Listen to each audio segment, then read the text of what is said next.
Hi golfers, Rob Cheney here from GOLFTEC Singapore. Welcome to this putting series video where today we're going to talk about how you can work on and improve your start line control.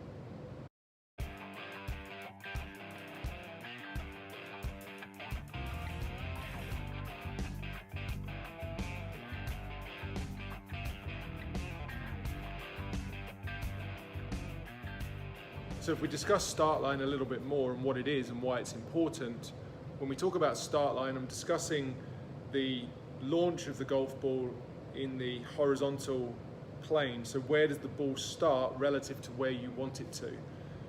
And clearly that's an important skill to have, because if you're trying to start the ball in an intended location, intended direction, your ability to do that is going to be highly correlated with your skill as a putter. Equally, if you're not very good at starting the ball where you want to, likelihood is you're going to miss an awful lot of putts. So what is a good start line and what is an acceptable tolerance to work towards?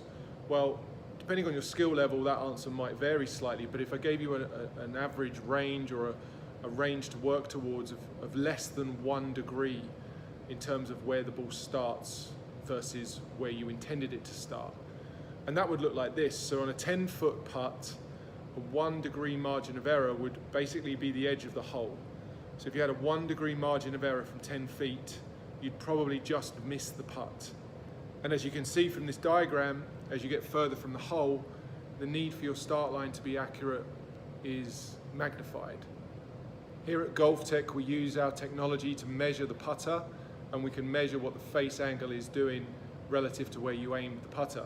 So in this example, you can see a golfer who struggled to control their start line, first of all, with any degree of consistency, and secondly, it was way outside the tolerance that we would want to see on a short 10 to 12 foot putt.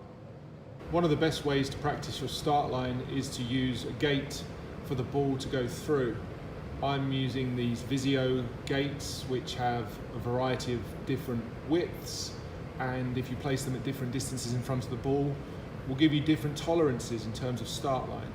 The one I've set up here is the 55mm gate, and it's 14 inches in front of the ball, which gives me a 1 degree start line margin of error, which for the 10-foot putt that I've set up is pretty much perfect. So if I can get it through this gate, the ball should go in the hole.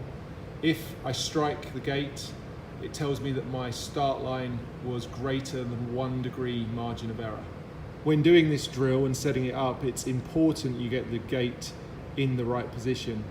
It's completely pointless if you end up placing your gate not exactly on your start line. So we use a laser here at GOLFTEC. I understand you may not have such a tool at your disposal, but please do be diligent in terms of setting up this drill. Make sure the gate and whatever it is you're using for your gate is set up in the correct location.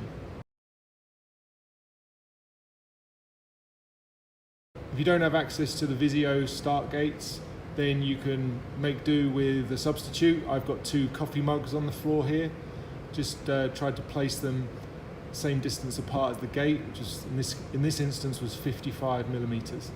And go ahead, and these will do equally as good a job. See if we can control our start line to within 1 degree.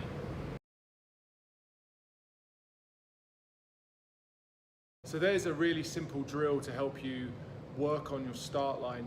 It's, for many golfers, much more difficult than it looks, and that speaks volumes really in terms of how hard putting is to do, at least to be good at putting.